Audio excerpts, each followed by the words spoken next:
purpose of the CD is to be very inclusive, and it's to uplift people. So people from various faiths have said to me, I'm not a practicing Christian, but I've thoroughly enjoyed listening to your music, and I've listened to it beginning to end. And so that's a real compliment to me, because the goal is to just make people feel better or give them some hope.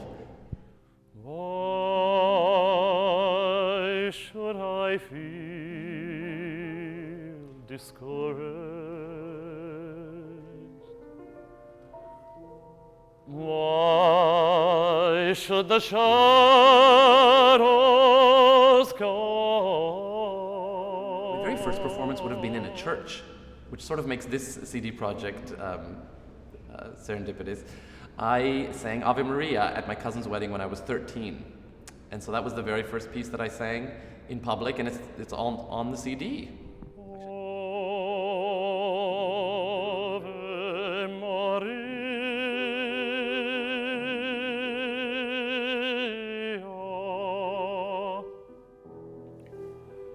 gratia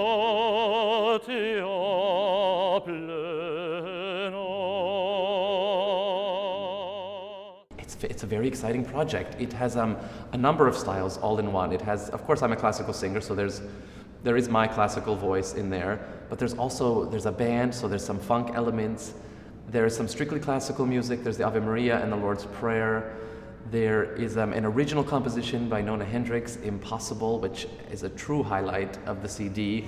The impossible, the incredible, the undoable, the unthinkable, the impossible, the unredeemable, the unbelievable, the impossible.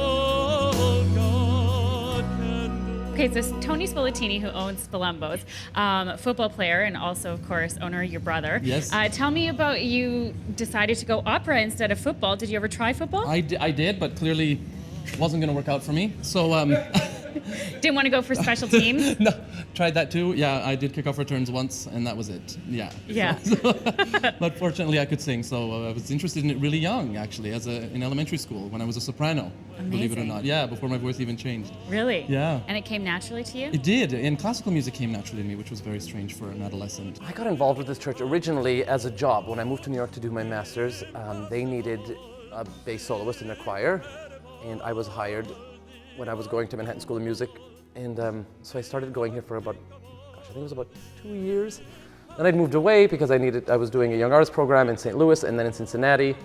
And then when I came back, the job was no longer available, which was heartbreaking. But shortly thereafter, it became available and they hired me back. And I realized after a short time how much I loved it and how much I missed it.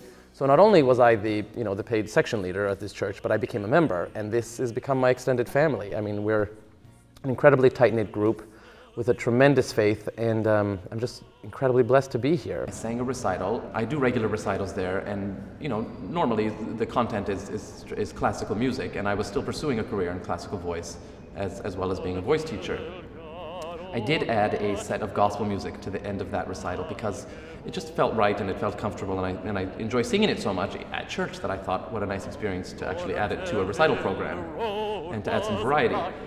It got a tremendous response from the audience, and specifically from a dear friend of mine, Friederike Merck, who's also one of my voice students. She and I met later, and she felt strongly about the fact that I should make a gospel inspirational CD. And many times I come near falling, if I hadn't kept on calling.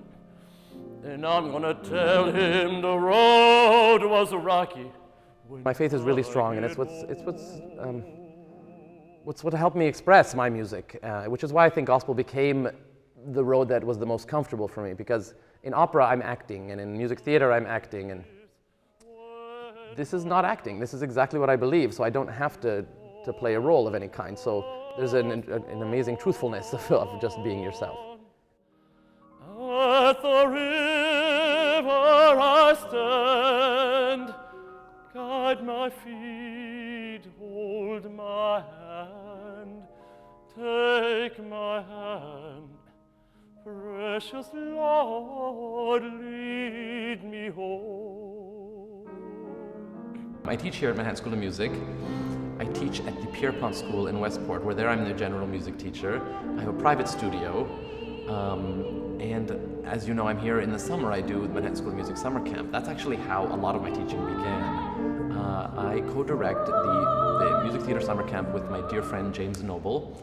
And then on Saturdays, I teach privately, and we also co-teach the music theater program in the pre-college division. When a student says, I finally figured it out, I totally understand what you're saying. After weeks of repeating the same thing, that is so rewarding.